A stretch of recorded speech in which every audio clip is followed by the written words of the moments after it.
혹시 대화 후에 왠지 모르게 기분이 나쁘거나 내가 쓸데없는 이야기를 했나 싶어 자책하게 되는 경험을 한 적이 있지 않으신가요? 교묘한 무시는 상대방이 관계에서 우위를 점하기 위해 사용하는 심리 기술입니다.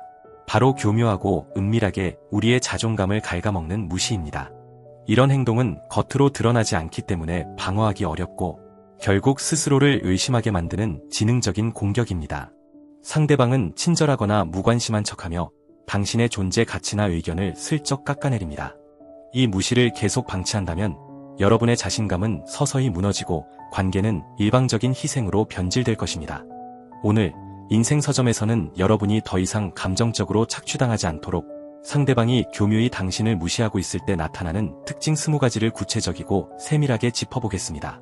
이 미묘한 신호들을 정확히 인지하여 건강한 자존감을 지키는 지혜를 얻으시길 바랍니다. 부디 끝까지 경청해 주십시오. 첫 번째, 당신의 이야기가 시작되자마자 눈빛이 흔들리거나 딴 곳을 본다.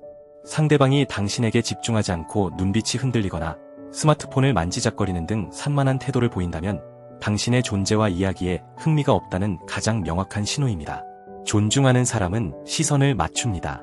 두 번째, 당신이 말할 때 한숨을 쉬거나 피곤한 표정을 짓는다. 당신이 말을 시작하거나 의견을 내려고 할 때 상대방이 의도적으로 한숨을 크게 쉬거나 눈을 위로 굴리거나 입꼬리를 내리는 등 듣는 것이 힘들다는 비언어적 신호를 보냅니다. 이는 나는 내 말에 이미 지쳤다는 메시지를 간접적으로 전달하는 무시입니다. 세 번째, 대화 중 팔짱을 끼거나 몸을 뒤로 젖혀 방어 자세를 취한다. 당신과의 대화에서 상대방이 몸을 당신에게서 멀리하거나 팔짱을 끼는 방어적이거나 닫힌 자세를 취한다면 이는 당신과의 소통을 거부하고 당신을 경계 대상으로 여기고 있다는 무시의 표현입니다. 네 번째, 당신의 말이 끝나기도 전에 말을 끊고 화제를 자신에게 돌린다. 당신이 중요한 말을 하려는데 상대방이 맞다.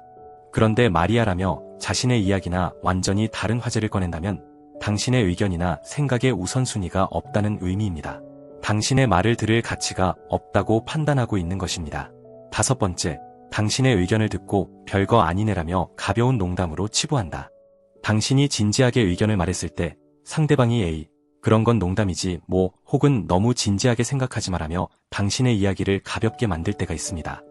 이는 당신의 생각이나 감정을 존중할 만한 무게가 없다고 판단하는 교묘한 무시입니다. 여섯 번째, 당신의 질문에 당연한 걸 왜 묻냐는 듯이 가르치려 든다. 당신이 특정 지식에 대해 질문했을 때 상대방이 그것도 몰랐어?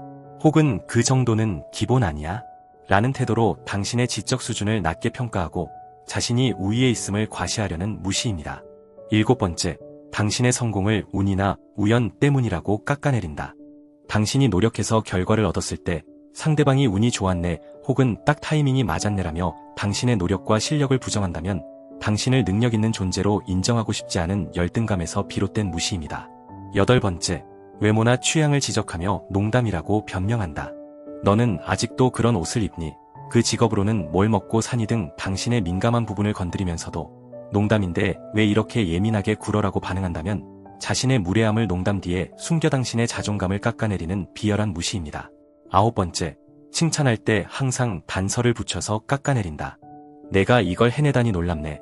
평소답지 않게 잘했어. 혹은 노력은 부족해도 운이 좋아서 성공했네와 같이 칭찬 속에 부정적인 단서를 심어넣는 행위는 당신을 진심으로 인정하기 싫어하는 무시입니다. 열 번째, 당신의 어린 시절 별명이나 약점을 모두 앞에서 공개한다. 모두가 모인 자리에서 어릴 적 당신의 별명이나 당신의 난처했던 실수를 마치 친근함의 표현인 것처럼 꺼내놓습니다. 이는 당신을 성숙한 현재의 모습이 아닌 과거의 이미지로 고정시키려는 의도입니다. 11번째, 모임이나 단체 대화에서 당신을 투명 인간 취급하며 배제한다. 여럿이 함께하는 대화에서 당신의 의견을 묻지 않거나 당신이 말을 할 때 반응하지 않고 다음 사람에게 바로 질문을 던진다면 당신을 대화에 참여시킬 가치가 없는 사람으로 여기는 집단적인 무시일 수 있습니다. 12번째, 중요한 정보나 소식을 당신에게만 누락시키거나 가장 늦게 전달한다. 모두가 알고 있는 회사나 모임의 중요한 결정사항을 당신에게만 깜빡했다며 늦게 알려주는 것은 당신을 의사결정 과정에서 제외시키고 있다는 메시지를 은밀하게 전달하는 무시입니다.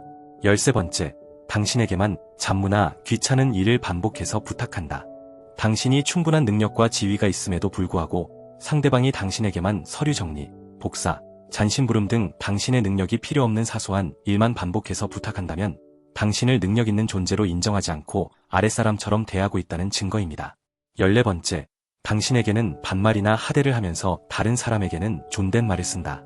나이 차이나 직급 차이가 명확하지 않음에도 불구하고 당신에게만 너 같은 반말이나 무례한 호칭을 사용하는 것은 당신에게 사회적 지위나 존중을 부여할 필요가 없다고 생각하는 명백한 무시입니다. 15번째, 당신과의 약속이나 시간을 쉽게 취소하거나 늦게 통보한다.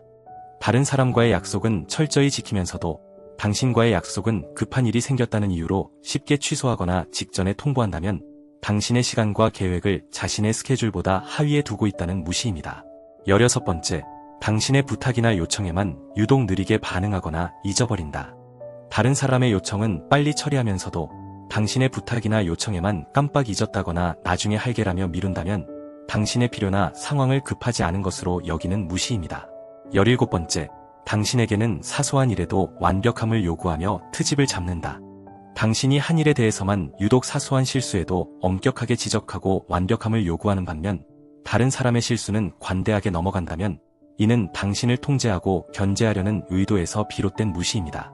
18번째, 논리적으로 반박당했을 때 갑자기 침묵하거나 감정을 폭발시킨다. 당신이 논리적으로 상대방의 주장을 반박했을 때 상대방이 논쟁에서 패배를 인정하기 싫어 갑자기 말을 멈추거나 혹은 예상치 못한 분노나 감정을 폭발시켜 상황을 회피하는 것은 지적인 무시입니다. 19번째, 당신의 감정을 과민 반응이나 히스테리로 단정한다. 당신이 상대방의 무례함에 대해 항의하거나 감정을 표현했을 때 상대방이 너무 예민하게 반응한다거나 좀 진정해라고 말하며 당신의 감정 자체를 비정상적인 것으로 치부하는 것은 교묘한 가스라이팅이자 무시입니다. 20번째, 당신의 도움을 받고도 대가나 감사 표현을 하지 않는다. 당신이 시간과 노력을 들여 상대방을 도와주었음에도 불구하고 고맙다는 말이나 작은 보답 없이 당연하게 받아들인다면 당신의 호의와 노력을 가치 없는 것으로 평가하는 무시입니다. 이것으로 상대방이 교묘히 당신을 무시할 때 나타나는 20가지 특징을 아주 세밀하게 짚어보았습니다. 기억하십시오. 교묘한 무시는 상대방의 불안정한 자존감과 인격 미성숙함에서 비롯된 행동이며 당신의 가치를 깎아내릴 수 있는 힘은 당신 스스로가 허락했을 때만 존재합니다.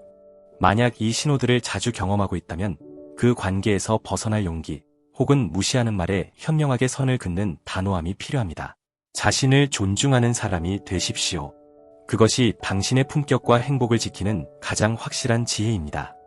여러분의 삶이 마지막까지 아름다운 여운을 남기기를 인생서점이 진심으로 응원합니다. 감사합니다.